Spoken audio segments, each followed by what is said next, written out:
it's no small thing to go up against the seventh largest bank in the country, especially if your group starts in a living room and is that size. We did not bring together massive forces.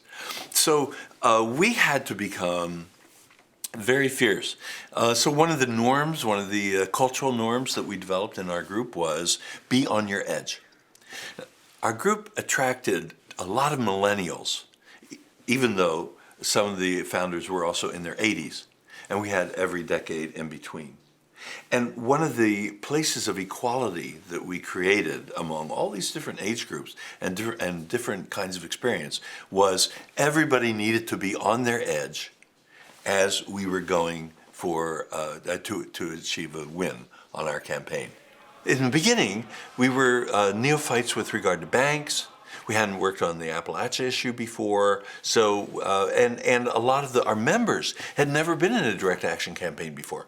So just planning one action and doing it, and then planning another action and doing it, and then planning another action and doing it, that was kind of the best we could do for the first 9 months. And then we matured to the point where we could say, well, let's plan several actions at a time. And then we were able to extend that arc and be able to plan 6 months worth of actions and then 9 months worth of actions. And the beauty of that strategically is that escalation gets to be much more real when you can think in that way. People of Appalachia can't be here today, so we are their voice. Quakers are known for silent worship, but today we're speaking out. The people in the room, and the room had to keep getting larger and larger because we were growing, were largely people who were perfectly capable of planning a life that included a 20-year mortgage, or planning, developing a law practice, or opening a store, or starting a co-op, and so on. Very used to planning, right? And then when it came to nonviolent direct action, it was plan. No, you plan an action. And then another action. And it was all of a sudden they were in their babyhood.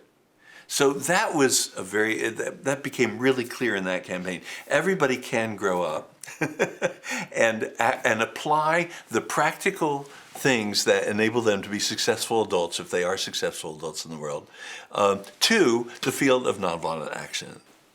That's what we need to do. Stop focusing on what I think is very self-indulgent, just the expression of our feelings, and instead actually plan campaigns with arcs, with strategy, such that they can move things. What is the vulnerable place in the target? Like what is it that would incentivize them to give in? And so a big thing for that bank was that it was a go-getter bank. It's been growing. It was using Eurotax money in mind to expand it after 2008 and buy up more community banks and so on. It would love to be a national bank. And a bank doing that really counts on its brand. It wants to look good to prospective customers. So that's where we can mess with them. We can show the prospective customers that this is a bank that's willing to loan their money to blow up mountains, double cancer rates in Appalachia, increase birth defect rates, and all the rest. Is this really where you want to put your money? So right there, that was major strategy. And then implementation included getting people who were already depositors to publicly announce they were taking the money out of the bank, putting it into credit unions or whatever, making big ceremonies around that. So a lot of tactics followed from the strategy. I believe that strategically, a lot of the impact of things like external support, financial underpinnings, and so on, has to do with getting the opponent to understand there will be no let up, and it'll just get worse.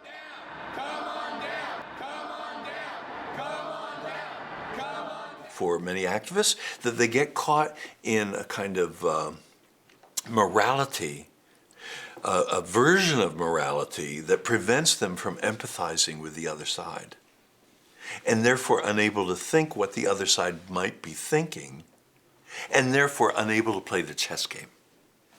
I'm very excited about strategy as an avenue for some people to move out of a kind of demonization version of morality and be able to see there's way more to be understood here, and it's exciting. A beautiful thing for me about nonviolent struggle that I've done for all these years is that it is such an arena for personal and spiritual growth. The challenges there to grow, which is a great thing about taking on hard fights. What an opportunity to be fully human.